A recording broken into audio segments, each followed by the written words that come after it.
The Iran war has brought about price and supply concerns for fertilizer just during planting season. We'll get the latest information on this Redox Grows podcast. I'm Jim Morris, and joining me is Josh Linville of StoneX, an expert in this area. And I imagine, Josh, you've been very busy these days with answering questions from reporters just like myself. Yeah, the last three and a half weeks, I thought it was usually busy going to this time of year anyway. Everybody's kind of making the preparations. I mean, shoot, we're a week and a half away from starting to plant up around here in Northwest Missouri, but this has been hectic. As a friend of mine told me, this is like a constant shot of adrenaline for the last 3.5 weeks. Well, I want to ask you about the latest from the Strait of Hormuz. It was not a part of the world that many people had on their minds, but now almost everyone in agriculture, I imagine, does. It's a 104-mile stretch, really critical for fertilizer supplies. We're talking on March 23rd because conditions can move very fast. So give me the latest on what's happening there and how it's impacting U.S. growers. Yeah, this is one of those things we've always talked about in presentations and conversations. We've always brought up the Strait of Hormuz. The reason being is when you look behind there, three of the world's top 10 global urea exporters sit in the Persian Gulf. Three of the world's top 10 anhydrous exporters sit behind there. One of the top five phosphate exporters, Saudi Arabia, actually sits behind the Strait of Hormuz. So when you look at it, it's an incredibly important part of the global fertilizer complex. And in fact, Mike and Quanta put a map together years ago, and it was a map of the Middle East and of North Africa because of very closely linked regions. Globally speaking, 1 out of every 2 tons of urea that's exported around the world comes from that little piece of the map. And right now, we were already dealing with a urea market that was struggling, a nitrogen market that was struggling. Well, now all of a sudden we're taking out a tremendous chunk of not only there, but also some other global manufacturers as well. So we've made a bad situation worse for the farmer. I know you mentioned early on that it was perhaps underreported, but then we had a big blast of media. So where are we at? I mean, what's the right amount of concern that we should have here? We have gone from the nobody knows what fertilizer is to now everybody online taking little snippets and trying to make it seem as though everybody in the world is going to starve. And as always, you take the low end, you take the high end, and the truth is somewhere in the middle. And that's really where it sits today. Now, listen, is this a bad situation? You absolutely right that it is. This is a terrible situation. Before this whole thing even started, we were dealing with a situation where China wasn't going to export until August. Number two, number three exporter of urea, and the number one exporter of phosphate in European nitrogen production was hurting because of high gas prices. They were producing about 75% of normal. And so there is going to be a shortfall. The longer this goes on, the more tons that we are losing that needs to be flown around the world for the Northern Hemisphere spring season and, frankly speaking, Australia's application season. But it's never quite as bad as everybody says it is either. I can tell you from a North American perspective, one thing I talked about this weekend, we're actually in good shape. And of course, people automatically took good to mean price. Good as in supply. Affordability and availability are two completely different terms. From an affordability standpoint, yeah, it's terribly overpriced. But from an availability standpoint, based on what we think we need for imports to, finish out this fertilizer year, based on what we know has come and what we think has come through March, we only need about 1 million ton for April, May. But again, good can go to bad very, very quickly. If India steps into tender because they've lost out on imports and their domestic production is hurting, if this thing continues or it worsens, 1 million ton cumulative for April, May should be an easy thing. Normal is 1.5 million plus, but we're also a massive discount to the world. If we don't get our price right, that 1 million ton may not arrive, and all of a sudden we can go from we're fine to, oh no, we got a big problem. You mentioned India. What are some of the other areas in the world? I mean, we don't have great relations with Russia or China, and they're very critical in this process too. So your watchouts beyond the Strait of Hormuz, what are they? It is, and I'm not in no particular order, right? Number one is Europe. Everybody's gas price in that part of the world has gone up. Europe is absolutely no different. Their production rate for nitrogen already been 75% normal, about 3.5 million tons of production that wasn't happening per year. That Dutch TTF value, the last time I looked, was like $25 in MMBTU. Are we going to get that high enough to shut off even more of European production? We don't know that. Russia, actually, we found out overnight, Ukraine attacked yet another Russian nitrogen production facility. Now, it's a 1.7 million ton per year prilled urea plant, but that's still urea that's being lost on a global scale. So Russia's our number one exporter, and they just had another plant get attacked. And then you start to break it down. India is the second biggest producer of urea. and they rely heavily on LNG exports from the Persian Gulf, which aren't happening today. I think they're going to be struggling. Australia is in their wind up getting ready for their urea application season. And of course, they're, pun not intended, but they're kind of an island of their own. They're kind of on their own part of the world. It takes a long time for them to get their hands on stuff to actually arrive. So they're struggling. And if it goes on long enough, now you're going to start talking about Brazil struggling to find product. That's a little ways down the road. But there's, depending on how long this strait stays closed, the worse it gets. And people are like, well, duh, that's a dumb statement. But you really start to think about it. It's not only the loss of the urea being exported, right? It's the LNG, it's the sulfur, it's all the products that come out of that body of water.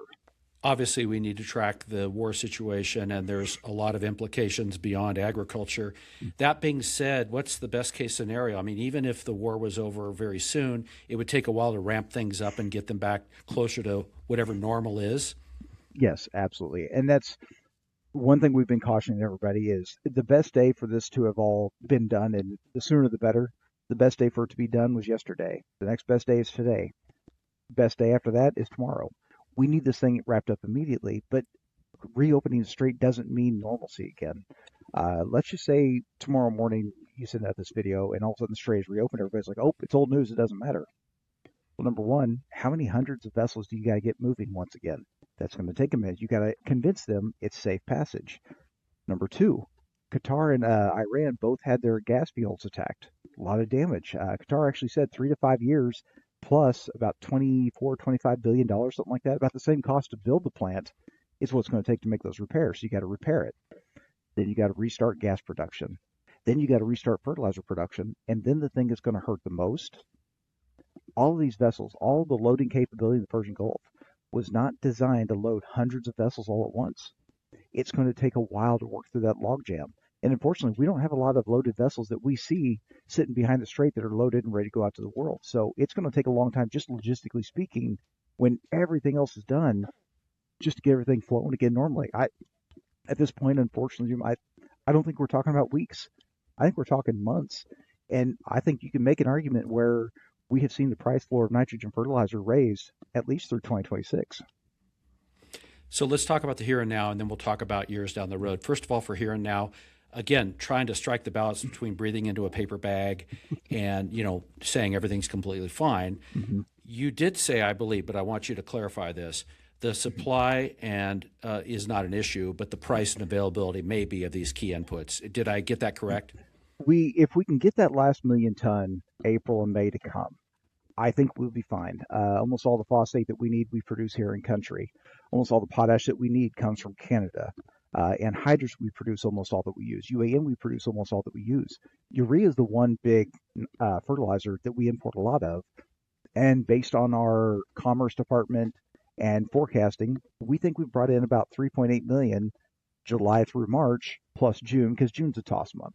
So we only need a million ton April, May. If we can get those tons coming, I think we're fine. And I do think there's going to be some demand destruction at these values.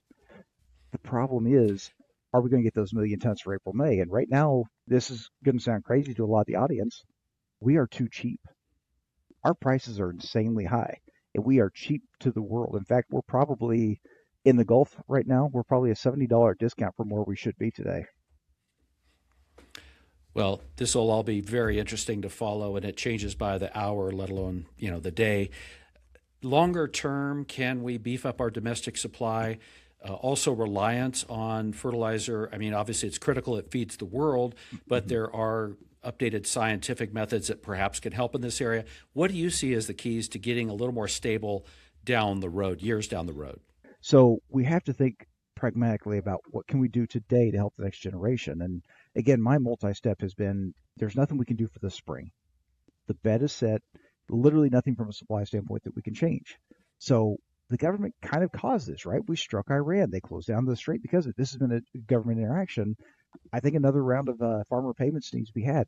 I'm not generally a fan of the government payments. This is literally a Econ 101, case study for why they should be done. So that helps get it through the spring, this growing season. Short term, I'm always one for cleaning up the environment. But when we have to choose between, cleaning up, diesel fuel burning and stuff like that and eating, Maybe we need to rethink our approach to DEF. Maybe we need to do away with that regulation. Medium term, I'd like to see some sort of a financing package to the current manufacturers. Is there something they can do to boost their production a little bit more that maybe they're pushing off because 8, 9, 10% interest rates, they don't want to do it. But longer term, and the ultimate answer for the long term to reduce our reliance on the world, we've got some of the cheapest gas in the world. We've got some of the best supplies out there. We need to produce more production here. It needs to be a new plant with a new producer, but therein lies the problem. It's a $3, $4, $5 billion investment, and if you've got that kind of money, why wouldn't you just go and put that into T-bills and bonds and things like that? Why mess with the fertilizer market? So we need to focus on how do we bring more production online here in the States. Well, it'll be fascinating to see how it plays out. And here's hoping, because everybody benefits from a robust agriculture industry. Just a few comments on that. One thing that I think could help are the area of biostimulants. They do make the traditional NPK much more efficient. So that's something to keep an eye on. And also in terms of the farmer payments in the short term, I spoke with Austin Scott of Georgia, 8-term congressman, number 2 in the House Ag Committee. He also brought up that idea. So if it is needed, I'm hoping that can happen, because we need agriculture to be strong. Everyone prospers from that. Josh, really appreciate your time and your comments. Yes, sir. Any day. And hopefully this thing will subside. Hopefully we can get to easier days. I would love nothing more than have a few weeks where nothing happens in the marketplace. But until that day, we're living on drilling.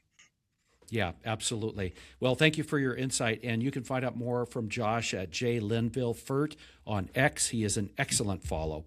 Thanks for joining us.